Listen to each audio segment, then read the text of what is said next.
Hello viewers, welcome to my channel Gyan knowledge hub.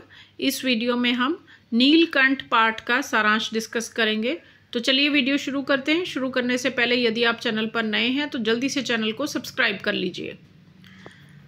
तो नीलकंठ जो है ये महादेवी वर्मा द्वारा लिखी गई एक रेखा चित्र है। तो इसकी राइटर कौन है? महादेवी वर्मा। उन्हें पशु पक्षियों से बहुत प्रेम था। उनके पास बहुत से पशु पक्षी थे। एक बार लेखिका अतिथि को स्टेशन पहुंचाकर लौट रही थी तो बड़े मियाँ चिड़िया वाले के यहाँ से मोर के 2 बच्चे ले आई। तो ये जो महादेवी वर्मा है, जो लेखिका है, उनको पशु पक्षियों से बहुत ज़्यादा प्यार था और उन्होंने बहुत सारे एनिमल्स जो हैं, बर्ड्स भी अपने घर में रखे हुए थे। तो एक दिन किसी अपने अतिथि को स्टेशन पे छोड़कर जब वापसी पे वो आ रही थी तो एक चिड़िया वाला था जिसका नाम था मियाँ चिड़िया वाला। वहाँ से उन्होंने 2 मोर के बच्चे खरीद लिए।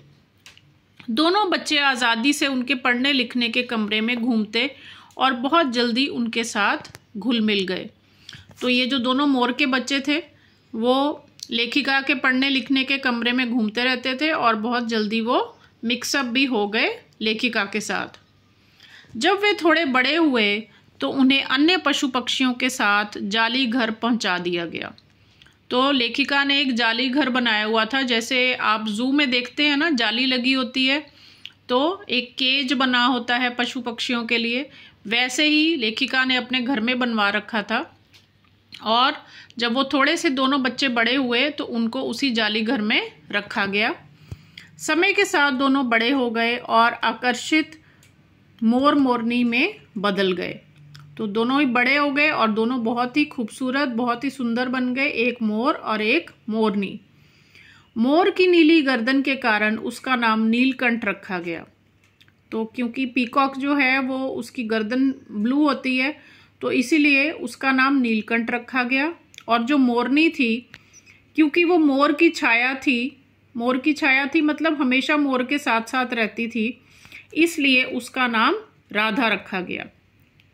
तो नीलकंठ और राधा। नीलकंठ जाली घर का स्वामी बन गया था। एक दिन उसने खरगोश के बच्चे को सांप के चंगुल से बचाया और सांप को मार डाला। तो ये जो था नीलकंठ, जो था मोर था, जो वो जाली घर का लीडर बन गया था। और एक दिन तो उसने सांप को चोंच से मार मार के उसके मुंह से खरगोश के बच्चे को बचाया। आसमान में बादल आने पर नीलकंठ अपने इंद्रधनुषी पंख फैलाकर नाचने लगता। तो आपको पता ही है, पीकॉक्स जो होते हैं वो जब भी बारिश आती है तो वो नाचने लगते हैं। तो ये भी बहुत खुश होता था बादलों को देखकर। अनेक विदेशी महिलाओं ने उसकी मुद्राओं को देखते हुए उसे परफेक्ट जेंटलमैन की उपाधि दी। तो ये जो महादेवी वर्मा है ना, उनकी जो फ्रेंड्स थी वो बहुत सारी फॉरेनर्स भी थी। तो उन्होंने, जो फॉरेनर फ्रेंड्स थी, उन्होंने इस पीकॉक को क्या नाम दिया? Perfect gentleman. नीलकंठ और राधा दोनों को वर्षा बहुत अच्छी लगती थी।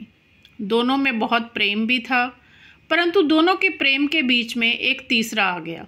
तो ये जो नीलकंठ और राधा है, दोनों में बहुत प्रेम था, लेकिन एक दिन क्या हुआ, दोनों के बीच में एक तीसरा आ गया। और वो तीसरा कौन था?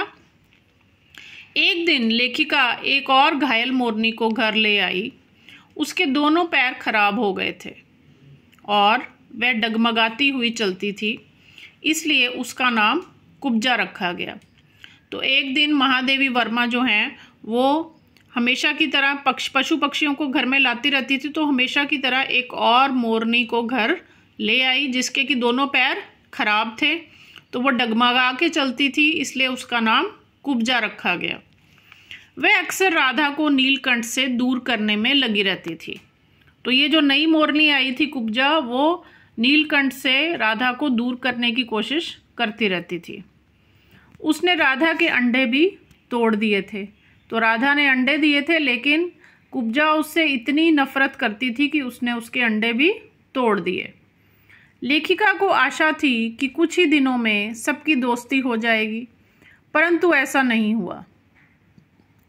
तो महादेवी वर्मा जो कि लेखिका है, उन्होंने सोचा था कि कुछ ही दिनों में सब ठीक हो जाएगा और तीनों फ्रेंडशिप कर लेंगे, लेकिन ऐसा नहीं हुआ। 3-4 माह के बाद एक दिन अचानक नीलकंठ की मृत्यु हो गई। तो सब ठीक ठाक चल रहा था, लेकिन एक दिन नीलकंठ की मृत्यु हो गई। उसे ना कोई बीमारी हुई और ना ही कोई चोट लगी थी। तो ना तो वो बीमार हुआ, ना उसको कोई चोट लगी थी, तो पता ही नहीं चला कि उसकी मृत्यु कैसे हो गई। कुब्जा को भी लेखिका के कुत्ते ने काट लिया और वह भी बच ना सकी। तो नीलकंठ की तो पहले ही डेथ हो गई, रीज़न नहीं समझ में आया, और कुब्जा की भी डेथ हो गई। कैसे? जो लेखिका की जो बिच थी, जो फीमेल डॉग थी, उसने उसको काट लिया था, कुब्जा को। तो कुब्जा भी नहीं रही थी। राधा नीलकंठ की प्रतीक्षा करती रहती और वह बादलों को देखकर नीलकंठ को बुलाती है।